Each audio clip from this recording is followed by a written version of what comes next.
3-4 দিন পর থেকে গ্রামের সবার সাথে অন্যরকম একটা ঘটনা ঘটা শুরু হয়। সবাই ভয়ানক স্বপ্ন দেখতে থাকে। সবাই স্বপ্নে দেখে সে জিনটা বলছে, তোদের কারো রক্ষা নেই, গ্রামের কাউকে ছাড়বো না। এছাড়া গ্রামে কোনো সমস্যা না হলে গ্রামের বাইরে বের হলেই সে জিনটার সাথে দেখা হয়, তখন ঠিক সে রোগে আক্রান্ত হয়। কিন্তু এভাবে মানুষ চলবে কিভাবে? কাজ করতে হলে তো বাইরে যেতে হবে। এইভাবে সবাই আলোচনা করলো আবারও সেই পীরকে নিয়ে আসবে। কথা মতো 2 জন চলে গেলেন সেই পীর সাহেবের বাড়িতে। সেখানে গিয়ে পীর সাহেবকে খুলে বললেন নতুন এই সমস্যার কথা। পীর সাহেব সমস্যা শুনে বললেন, বুঝলাম, এখন অন্য ব্যবস্থা নিতে হবে। আপনার বাড়িতে যান, আমি কাল যাব আপনাদের গ্রামে। কথা মতো পরের দিন আবারও গ্রামে আসলেন।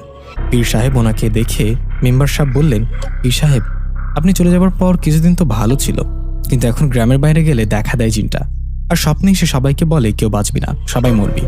তখন পীর সাহেব সবাইকে উদ্দেশ্য করে বললেন, আমি কালকে আমার সাথে থাকা উস্তাদ জিনকে সব ঘটনা বলেছি। উনি আমাকে বলেছেন আপনাদের গ্রামে যে জিনটা আছে ও কাফের জিন, আল্লাহকে না মেনে সে শয়তানের পূজা করে। তাতে কিছু করার পরেও সে গ্রাম ছাড়তে চাইছে না।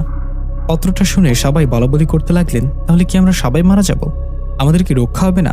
তখন পীর সাহেব বললেন, না, তা হবে কেন, আপনারা ভয় পাবেন না। আমি শেষবারের মতো চেষ্টা করতে চাই, এর জন্য আমার সময় লাগবে। আমি এই গ্রামে 2 দিন 3 দিন থাকবো। এই 2-3 দিন আপনাদের সাথে কোনো সমস্যা হলে আমার কাছে আসবেন, এখন সবাই চলে যান, ভয় পাবেন না। ওনার কথা শুনে যে যার মতো বাড়িতে চলে গেলেন। আমি বাড়িতে চলে যাব, তখনই পীর সাহেব আমাকে বললেন, নিশাত, তুমি যেও না, তুমিও সাগর থাকো, কথা আছে তোমাদের সাথে। পীর সাহেবের কথায় আমিও সাগর ওনার কাছেই থাকলাম। সবাই চলে যাবার পর পীর সাহেব বললেন, শোনো, এই জিনটাকে গ্রাম থেকে তাড়াতে তোমাদের সাহায্য লাগবে। আমাদের সাহায্য? আমরা কি করতে পারি বলেন? সাহায্য করতে পারলে ভালো হবে, আমাদের জন্য গ্রামের মানুষের আজ এই অবস্থা। বলেন, আমরা কি সাহায্য করতে পারি বলেন। জিনটার সাথে কথা বলতে হবে। কি? কিন্তু কিভাবে? সামনাসামনি।